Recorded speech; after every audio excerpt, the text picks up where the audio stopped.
Magandang hapon sa ating lahat ngayon mga idol. Welcome back muli tayo sa Green Precast. At muli natin silipin itong ating mga ginagawang mga aluminum glass dito sa ating fabrication shop.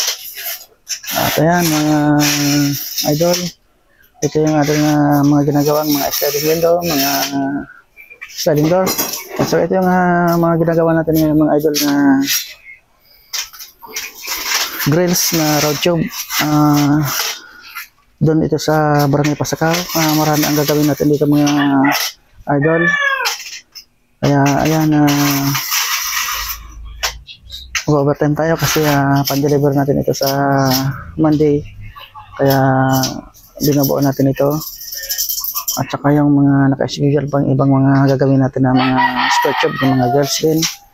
Kasi ginawa lang natin ng aluminum itong girls natin sa Barangay Pasakaw kasi malapit sa dagat, iwas sa kalawang. Kaya ito na lang ginawa natin, road job na aluminum.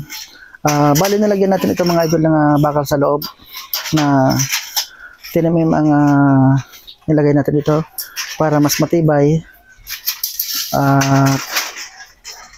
Hindi naman siya kalawang kasi nasa loob siya ng round job na aluminum. At habang hinintay natin yung mga kasama natin sa fabrication ng mga pag-overtime naman ngayong gabi ng mga concrete precast, dito muna tayo sa aluminum glass ang paggawa natin mga idol. Kung sino man ang papagawa sa inyo mga idol, kumontak na lang kayo sa page ng Green Precast at para masubukan naman ninyo ang produkto ng aming mga ginagawa. Ayan. Maraming salamat sa inyong lahat mga idol. Magandang hapon muli.